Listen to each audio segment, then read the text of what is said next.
வரலாறு காணாத அளவுக்கு இவ்வளோ அமௌண்ட் வந்து முதலீடுகள் வந்து குறையறதுனால தான் வந்து கோல்டு இன்வெஸ்ட் பண்ணா நம்மளால சேவிங்ஸ் வந்து சேர்க்க முடியுமா? இல்ல இது பெஸ்டா அடகு வைக்கிறது நம்ம வீட்டுக்கு வந்த ஒரு செல்வம், அந்த செல்வத்தை விற்கிறது பிறந்தப்ப இருந்த ரேட்டுக்கும் இப்போ 2020 செப்டம்பர்ல இருக்கும் அப்படின்னா திரும்ப வாங்குறதுக்கு என்ன பண்ணணும் அப்படின்னு பார்த்தீங்கன்னா இப்போ 80,000 ரூபா நம்ம கையில் இருக்கும். திரும்பி நம்ம புது நகையை வாங்க போனோம் அப்படின்னா திரும்பவும் 1,00,000 ரூபா அதில் இன்வெஸ்ட் பண்ணுற மாதிரி இருக்கும். வெல்கம் ஃப்ரெண்ட்ஸ், தினமும் ஒரு தகவல்ங்கிற டாப்பிக்கில் இன்னைக்கு நம்ம பேச போகிற டாபிக் வந்து என்ன அப்படின்னு பார்த்தீங்கன்னா கோல்டு ரேட்டை பற்றி தான் நம்ம இந்த வீடியோவில் டீட்டெயிலாக பார்க்க போகிறோம். டீட்டெயிலாக பார்க்கறதுக்கு முன்னாடி கோல்டு ரேட் அப்படிங்கிறது டெய்லியுமே வந்து ஃபிக்ஸடாக இல்லாமல் அப் அண்ட் டவுன்ஸில் தான் வந்து இருந்துகிட்டு இருக்கு. இதில் இன்னொன்று இப்போ ரீசெண்ட் டேஸில் பார்த்தோம் அப்படின்னு பார்த்தீங்கன்னா கோல்டு ரேட் சடனாக வந்து 40,000 கிராஸ் பண்ணி போயிடுச்சு. அதுக்கப்புறம் பார்த்தோம் அப்படின்னு பார்த்தீங்கன்னா இப்போ படிப்படியாக ரேட் வந்து குறைஞ்சிக்கிட்டே வருது. இது எவ்வளவு குறையும், இல்லை திரும்பவும் ஏறதுக்கு வாய்ப்பு இருக்கா அப்படிங்கிறத இந்த வீடியோவில் நம்ம வந்து டீட்டெயிலாக பார்க்க போகிறோம். டீட்டெயிலாக பார்க்கறதுக்கு வீடியோவை ஸ்கிப் பண்ணாமல் ஃபுல்லாக பார்க்க. அடுத்தது இந்த கோல்டு அப்படிங்கிறது ஒரு முக்கியமான சேவிங்ஸாக வந்து நம்ம சொல்கிறோம். ஏன் அப்படின்னு பார்த்தீங்கன்னா ஒரு மிடில் கிளாஸ் ஃபேமிலிக்கு வந்து இருக்கக்கூடிய சேவிங்ஸ்லேயே முக்கியமானது என்ன அப்படின்னு பார்த்தீங்கன்னா கோல்டு. சடனாக எமர்ஜென்சியாக ஒரு அமௌண்ட் தேவைப்படுது அப்படின்னு சொன்னாவே அவங்கள்ட்ட இருக்க கோல்டை தான் வந்து என்ன பண்ணுவாங்க அப்படின்னு பார்த்தீங்கன்னா அடகு வச்சு பணமாக மீட்டு அதை வந்து நமக்கு எமர்ஜென்சி பர்பஸ்க்கு வந்து யூஸ் பண்ணுவாங்க. ஸோ இந்த கோல்டு அப்படிங்கிறது ரொம்ப இம்பார்ட்டண்டான ஒரு விஷயமா இருக்குது மக்கள் மத்தியில். அப்போ இந்த கோல்டு ரேட் ஏறிக்கிட்டே போணுச்சு அப்படின்னு சொன்னால் அவங்களால வாங்க முடியுமா, வாங்க முடியாதா, இதையும் வந்து நம்ம டீட்டெயிலாக வந்து இந்த வீடியோவில் பார்க்கலாம். டீட்டெயிலாக பார்க்குறதுக்கு வீடியோவை ஸ்கிப் பண்ணாமல் ஃபுல்லாக பாருங்கள். ஜஸ்ட் ஃபன்னாக தான், ஃபேமிலி ஃபன்னாக தான் வந்து நம்ம பார்க்க போகிறோம். இதில் நாங்கள் சொல்லக்கூடிய கருத்துக்கள் வந்து மேபி டிஃபர் ஆகலாம். அதில் உங்களுக்கு கருத்துக்கள் வேறு ஏதாவது இருந்ததுன்னா நீங்கள் கமெண்ட் பாக்ஸில் கமெண்ட் பண்ணுங்கள். 2020 பிறந்தப்ப இருந்த ரேட்டுக்கும் இப்போ 2020 செப்டம்பரில் இருக்க ரேட்டுக்கும், செப்டம்பருக்கு முன்னாடி பார்த்தோம் அப்படின்னா 40,000 கிராஸ் பண்ணி போயிடுச்சு. ஸோ அந்த ரேட்டுக்கும் என்ன டிஃப்ரெண்ட் அப்படிங்கிறத கொஞ்சம் பார்க்க போகிறோம். ஏன் இந்த விலையேற்றம் வந்து வரலாறு காணாத அளவுக்கு இவ்வளோ அமௌண்ட் வந்து ஏறுச்சு அப்படின்னு பார்த்தீங்கன்னா இந்த கொரோனா சுச்சுவேஷனில் எந்த ஒரு இன்வெஸ்ட்மெண்ட்டுமே நம்மளால பண்ண முடியல. சொல்லப்போனால் முன்னாடிலாம் என்ன பண்ணுவாங்கன்னா ஒரு ஷாப் ஆரம்பிப்பாங்க, இல்லை வேற ஏதாவது ஒரு இன்வெஸ்ட்மெண்ட் பண்ணுவாங்க, கடை ஆரம்பிப்பாங்க, இல்லை வேற ஏதாவது ஒரு விவசாயம், இது மாதிரி ஒரு இதில் வந்துட்டு நிறைய இன்வெஸ்ட்மெண்ட் பண்ணிட்டு இருந்தாங்க. பட் இந்த கொரோனா சுச்சுவேஷனில் எல்லாருமே என்ன பண்ணிட்டோம்னா வீட்லேயே இருந்துட்டோம். அப்போ வீட்டில் இருக்க பணத்தை, நமக்கு வர இன்கம் பணத்தை எப்படி சேவிங்ஸ் பண்ணுறது, எப்படி எதில் வந்து ஆல்டர்னேட்டிவாக போடுறது, எல்லா வகையான துறையுமே பிளாக் பண்ணனால எதில் இன்வெஸ்ட் பண்ணுறதுங்கிற டவுட் வந்து என்ன பண்ணுறதுன்னு தெரியாமல் எல்லாருமே என்ன பண்ணிட்டாங்க, இன்வெஸ்டர்ஸ் எல்லாருமே என்ன பண்ணிட்டாங்கன்னா கோல்டில் போயிட்டு இன்வெஸ்ட் பண்ண ஆரம்பிச்சிட்டாங்க. அதோட காரணமாக தான் இந்த விலையேற்றம். எப்படின்னு கேட்டிங்கன்னா இப்போ நான் ஒரு 10,000 ரூபா 10 லட்ச ரூபா வச்சுருக்கேன், இதை நான் ஒரு ஷாப் ஆரம்பிக்கிறேன்னு சொல்லி போனோன்னா அதில் வந்து எனக்கு அது செலவாயிரும். பட் இந்த கொரோனா சுச்சுவேஷனில் என்னாச்சுன்னு பார்த்தீங்கன்னா நான் ஒரு ஷாப் ஆரம்பிக்க முடியல.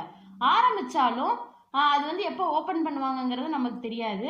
அப்படியே ஓப்பன் பண்ணாலும் நமக்கான கஸ்டமர்ஸ் வருவாங்களான்னு தெரியாது. அப்போ அந்த அந்த அமௌண்ட்டை வந்து நான் தக்க வச்சுக்கணும் அப்படிங்கிற காரணத்துக்காக நான் அந்த அமௌண்ட்டை வந்துட்டு அப்படியே கோல்டில் இன்வெஸ்ட் பண்ணதுனால இதே மாதிரி என்னைய மாதிரி எவ்வளோ பேர் யோசிச்சிருப்பாங்க. ஸோ எல்லாருமே அந்த கோல்டில் இன்வெஸ்ட் பண்ண ஆரம்பித்த காரணத்தினால தான் கோல்டோட ரேட் வந்துட்டு இவ்வளோ உயர்றதுக்கு காரணமாக இருந்துச்சு. இப்போ ஏன் ரீசெண்டாக குறைஞ்சிக்கிட்டு வருது அப்படிங்கிற ரீசனை சொல்லுங்கள். இப்போ ஏன் சடனாக கோல்டு ரேட் வந்து குறைஞ்சிக்கிட்டு இருக்குன்னா இப்போ எல்லா துறைகள்லையுமே ஓப்பன் பண்ணிட்டாங்க. லாக்டவுன் ரிலாக்ஸேஷன் வந்துருச்சு. நீங்கள் எந்த மாதிரியான தொழில் வேணால் நீங்கள் இப்போ ஸ்டார்ட் பண்ணலாம். மக்களும் வெளியில் வர ஆரம்பிச்சிட்டாங்க. ஸோ நம்ம என்ன ஒரு இன்வெஸ்ட்மெண்ட் பண்ணாலும் இப்போ நான் ஒரு கடை வைக்கிறேன், மளிகை கடை வைக்கிறேன்னா எனக்கான கஸ்டமர்ஸ் வருவாங்க. லாக்டவுன் டைமில் அவங்க யாரும் வரமாட்டாங்க, வீட்டில் கொண்டு போய் இப்போ கொடுக்குற மாதிரி இருந்துச்சு. ஸோ வேலையின்மை இது மாதிரி காரணங்களால அந்த மாதிரி ப்ராப்ளம் இருந்துச்சு. இப்போ நான் ஒரு கடை வச்சேன்னா எனக்கான கஸ்டமர்ஸ் வந்து எனக்கு வர ஆரம்பிச்சிருவாங்க. அப்போ என்னோட இன்வெஸ்ட்மெண்ட் என்னாச்சுன்னா கோல்டுலேருந்து மாறி மற்ற ஒரு இன்வெஸ்ட்மெண்ட்க்கு போயிடுச்சு. ஸோ கோல்டில் இன்வெஸ்ட் பண்ணுறதா இதே மாதிரி தான் மற்ற தொழிலில் இன்வெஸ்ட் பண்ண ஆரம்பிச்சதுனால கோல்டில் இன்வெஸ்ட் பண்ணுறதை குறைக்க ஆரம்பித்தாங்க. ஸோ இதுலேருந்து குறைக்க ஆரம்பிக்கவும் நமக்கு வந்து கோல்டு ரேட் வந்து சடனாக இப்போ வந்து குறைய ஆரம்பிச்சிருக்கு. மற்ற இதில் வந்துட்டு இன்வெஸ்டர்ஸ் வந்து இன்வெஸ்ட் பண்ண ஆரம்பிச்சிட்டாங்க.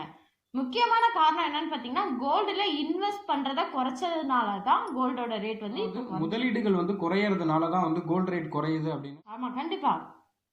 ஓகே, அடுத்த பாயிண்ட் வந்து இப்போ கோல்டு ரேட் வந்து இப்போ குறைஞ்சிக்கிட்டே வந்தால் நமக்கு 30,000 கீழே வருமா, வரதுக்கான வாய்ப்புகள் எதுவும் இருக்கா?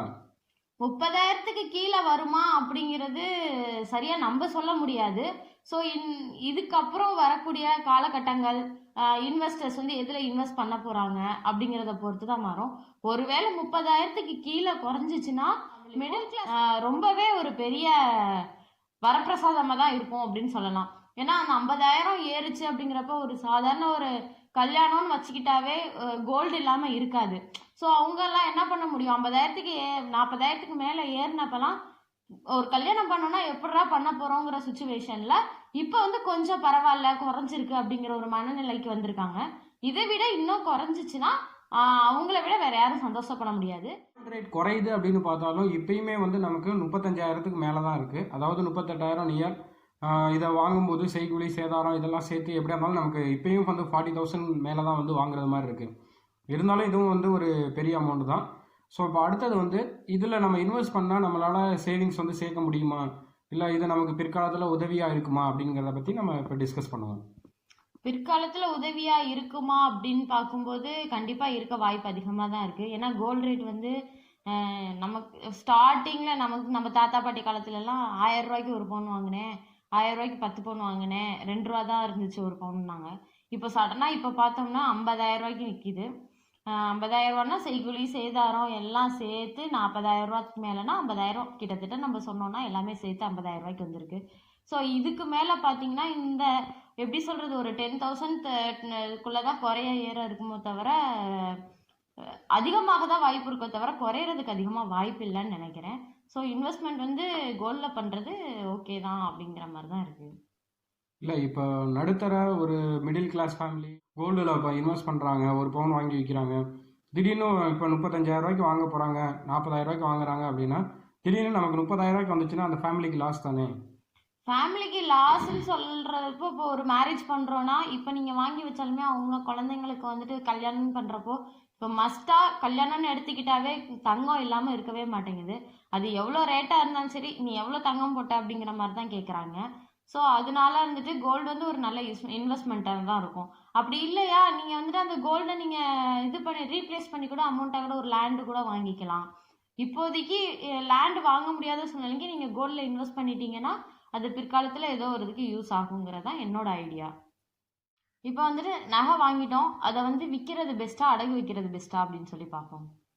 அதாவது இப்போ ஒரு நகையை நம்ம எக்ஸாம்பிளுக்கு எடுத்துக்கிட்டோம் அப்படின்னு பார்த்தீங்கன்னா இப்போ 1,00,000 ரூபாய்க்கு நகை வாங்குறோம் அப்படின்னு சொன்னோம்னா இந்த 1,00,000 ரூபாய்க்கு நகைக்கு வந்து நமக்கு ஒரிஜினல் ப்ரைஸ் வந்து பார்த்தீங்க அப்படின்னு பார்த்தீங்கன்னா செய்கூலி வேஸ்டேஜ் இது எல்லாத்தையும் நம்ம ரிமூவ் பண்ணிவிட்டு வெறும் தங்கத்தை மட்டும் பார்த்தோம் அப்படின்னு பார்த்தீங்கன்னா 2 பவுன் தான் வந்திருக்கும். அதாவது நம்ம வாங்கியிருக்கிறது 80,000 ரூபாய்க்கு உரிய தங்கம் தான். அதில் வேஸ்டேஜ் ப்ளஸ் வந்து செய்கூலி சேதாரம் இது எல்லாத்தையும் போட்டோம் அப்படின்னா 20,000 ரூபா வந்து அடிஷ்னலாக வந்திருக்கும்.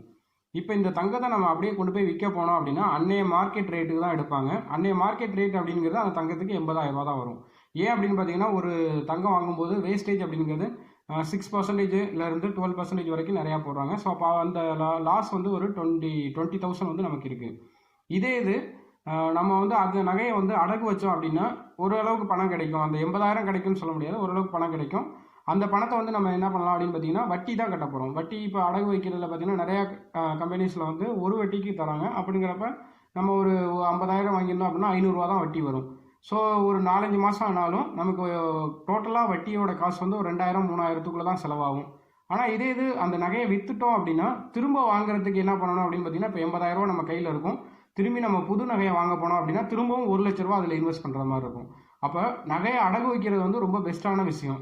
அதனால தான் நம்ம என்ன பண்ணுறோம் அப்படின்னு பார்த்தீங்கன்னா தங்கத்தை வந்து யாருமே வந்து விற்கிறதுக்கு முன் வர மாட்டேங்கிறாங்க.